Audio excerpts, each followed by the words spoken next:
Alright guys, I'm back with the Amagon game that I did a video on previously. So I have a second copy that's working.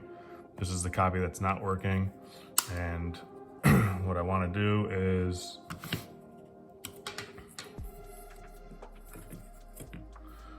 what I'm going to first do is I'm going to replace this capacitor. So I have a new one. I did previously test this in the last video and it does test good, but it's also like 40 years old. Not quite, it's like 37 or 8 or something. So I'm just gonna replace it just for the heck of it. I did read some things online saying that the capacitance on these can measure okay, but they're still bad. So let's just rule that out before I swap this chip here with the one that's working to see if this chip's actually bad. So that's what I'm gonna do first.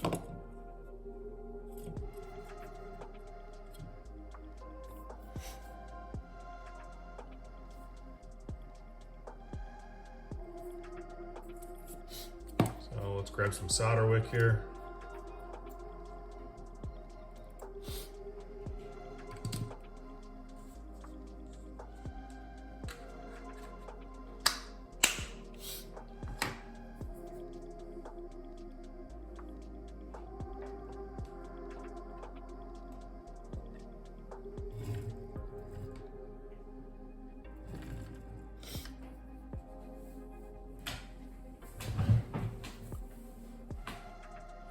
And we're just gonna wick these 2 points off here and here.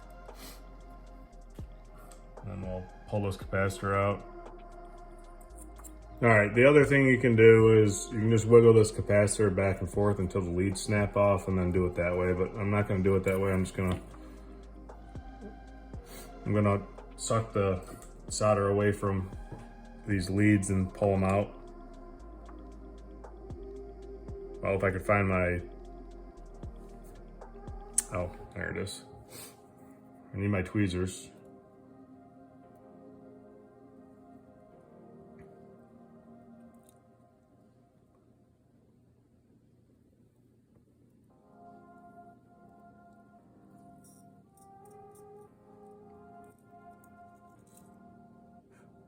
And like so, that's sucked out all the solder. We'll flip this around like this and we'll hit it right here on the second one. And sometimes it's better to use a clamp to hold these boards. As you can tell, mine are moving, but nope, didn't get that one. Let's try again.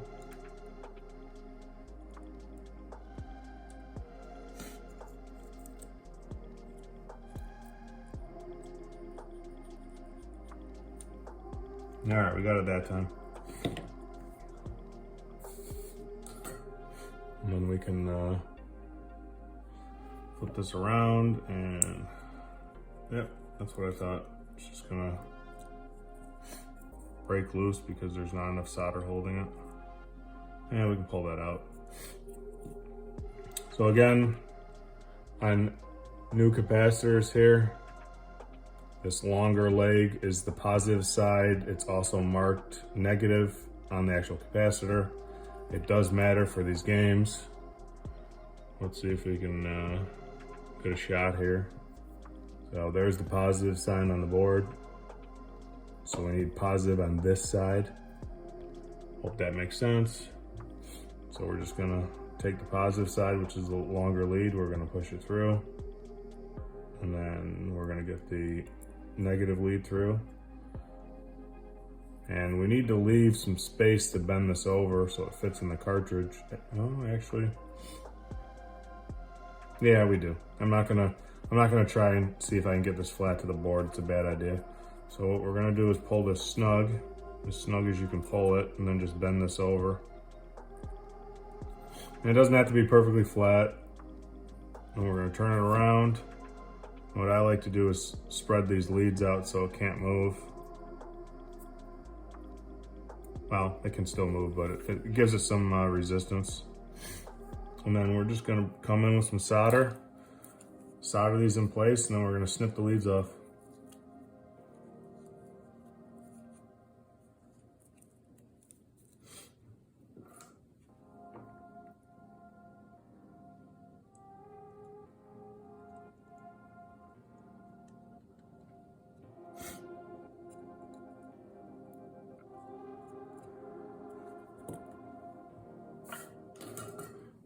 Just like so, easy peasy. Oh.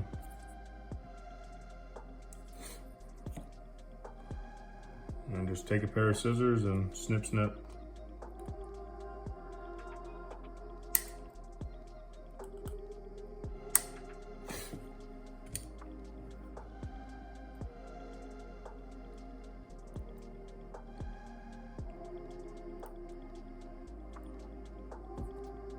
And once they're snipped off, I'm just gonna clean this up a little bit with some IPA and a Q-tip. And then we're gonna go test it. It would be nice if this was the problem. I don't think it is, but I just wanted to rule it out completely because that capacitor is really old. So you never really know. That's looking pretty good. All right. New capacitor in place.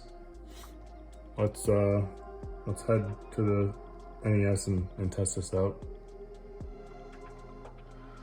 All right, let's give this game a quick test here. See if there's any changes. Like I said, I don't expect there to be, but you never know. I'm just gonna put this in. Nope, it's still the straight blue.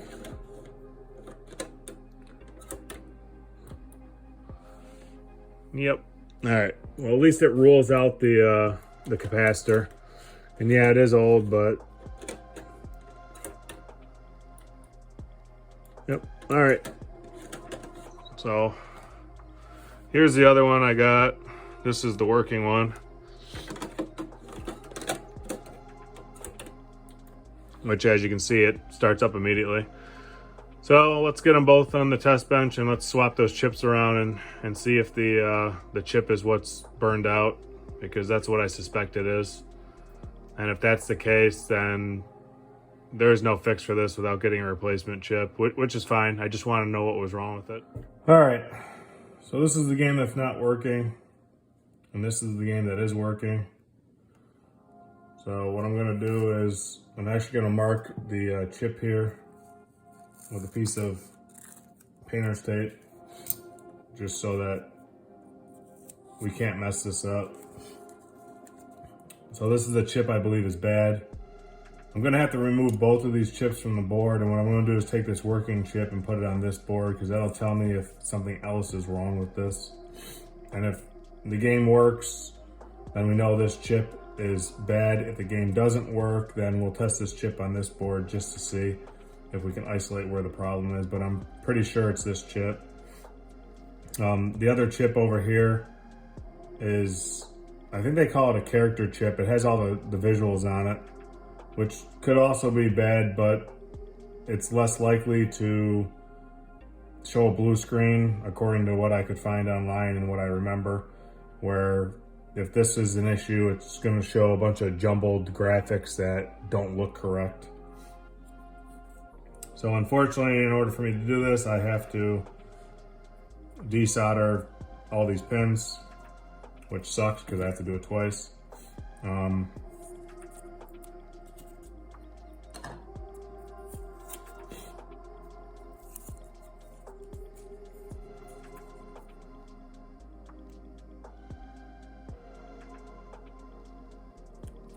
So there's a total of 28 pins on these. And that's just what we're going to be doing. And in order for me to do this, I'm actually going to get out my... All right, we're back. My apologies. My camera had a full memory card. Couldn't record the video, so it interrupted it. In order to do this, I'm actually going to get out my fume extractor, so you're going to hear that on the video, because it's a lot of solder to remove, and I don't want to breathe this crap in. Now, you might be wondering why you got to have a pair of tweezers in here. And the reason why is because it'll help. Well, this might work. Let's try it like this. It helps get this chip out when the solder starts flowing.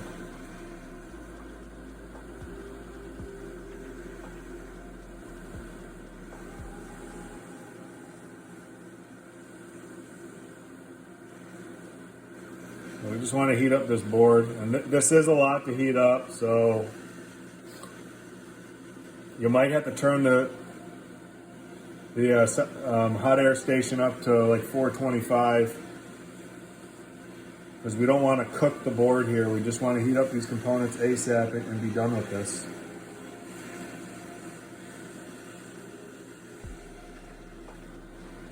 And this is a little more difficult to do because this is a large area to heat up.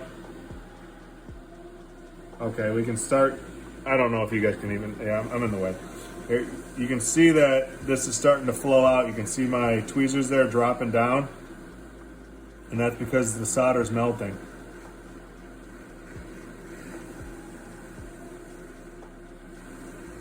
I'll just keep going in a circle, or a square, or a rectangle, whatever the hell this is.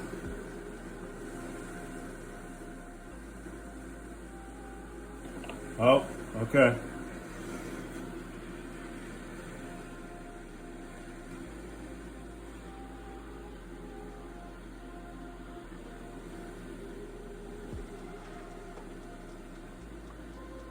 And we're almost there. There it is. And that's how easy it is. And this is why a hot air station trumps a... All right, it's gonna get loud here for a second. It just trumps a soldering iron and solder wick. All right, let's get rid of that obnoxious noise. So, and what we're gonna do now is, this is the working board. Wait. Yeah, this is the bad board that we think's bad. So what I want to do is put this chip in this board.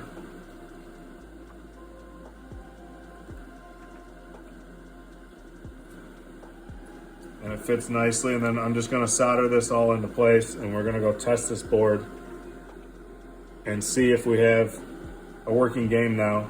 If we don't, then we're gonna take the other chip and put it in the board that's working and test that, and that'll tell us if that chip's good. You guys have seen me solder a million times, so I'm not gonna showcase this. I'm just gonna do this off camera, and then we'll go test this and see if it's working.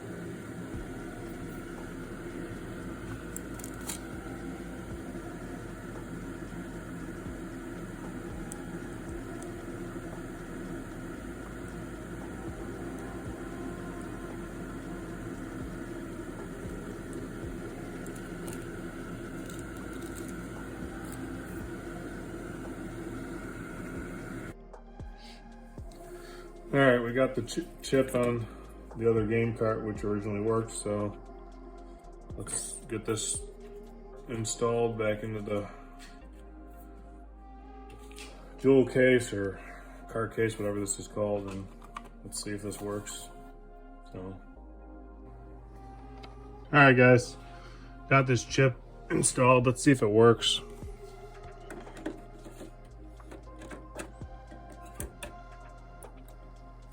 Oh.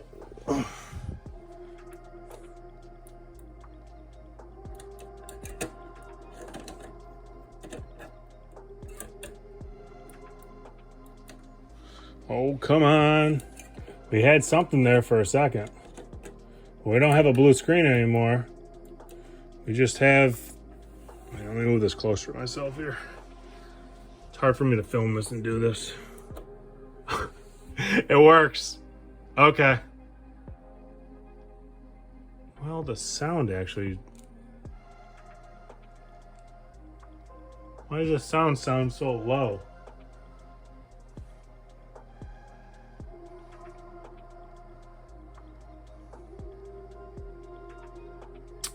Where the heck is my control? Oh, my controller's all the way over there. Okay, whatever.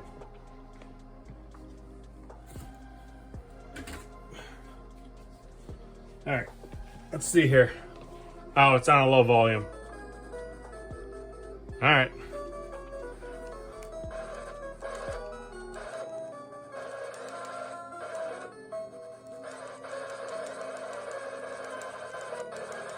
So that chip is definitely the problem then. What I might do is actually, let me turn this down a little bit. I don't know why I jacked the volume up so high. What I might do is put it on the other cartridge, PCB, and see if it works over there. I don't think it will, but I just want to be certain that the blue screen that we're getting moves to that PCB, which proves that the problem is... Anyways, what it will do is prove that the other chip is bad because the symptom will move with it.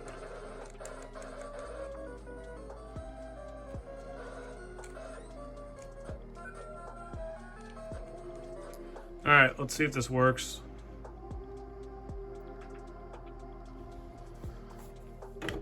It shouldn't, but what I'm expecting to see is a blue screen. Okay, no blue screen? Does that mean this is actually gonna work? It doesn't make any sense.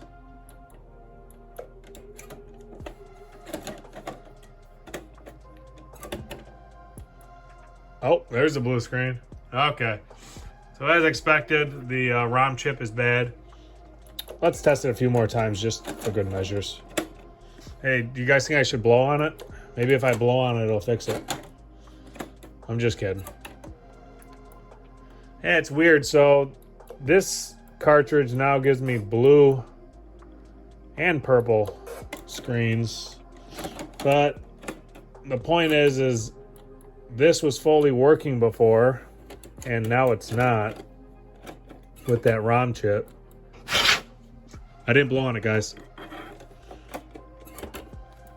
I'm just messing around at this point. All right, so the ROM chip is obviously bad. And there's the blue screen again. So that's it. We don't have to do any further testing. The ROM chip on this particular game is bad. That's why it stopped working. So what I'm going to do is end the video there. And I'll just hang on to this game and see if... I might do a project down the road where I just grab one of the replacement chips that are on the market and we replace this and reload this game so that we have 2 working copies. So I'm not going to discard this or anything because the rest of the printed circuit board is good and the other chips are good, which means, you know, somewheres down the road I might need them as a spare. But that being said, thanks for watching, and I'll catch you guys in another video.